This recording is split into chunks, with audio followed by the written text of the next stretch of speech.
Friends, కారం కూడా ఎక్కువ వేయమాకండి. నాన్ వెజ్ అని చెప్పి ఇష్టం వచ్చి కారం వేసేస్తాడు. లిమిట్, ఒక స్పూన్ కూడా తక్కువ వేయండి బెటర్, మంచి కారం అయితే. దాన్ని బట్టి మీకు తెలిసింది కదా, మీ కారం కెపాసిటీ బట్టి మీరు వేయండి. ఎలా పడితే అలా వాడమాకండి మై డియర్ ఫ్రెండ్స్. ఓకే, పిల్లలకి ఎఫెక్ట్ అయింది. చూడండి, కారం వేసాం. కారం వేసిన తర్వాత మళ్ళీ చెప్పండి ఒక 5 minutes చెప్పండి మై డియర్ ఫ్రెండ్స్. తాజా పీతల కర్రీ, పీతల ఇగురు, తర్వాత పీతల వేపుడు, తర్వాత పీతల పచ్చడి అన్నీ చేసేద్దాం.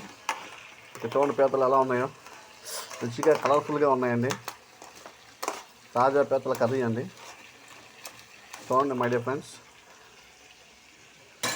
కారం వేస్తాం. ఫస్ట్ మళ్ళీ చెప్తున్నాను, రిపీట్ చేస్తున్నా. ఫస్ట్ ఆనియన్స్ వేపేసిన తర్వాత మసాలా వేసేసేయండి, అది కూడా వేపేయండి.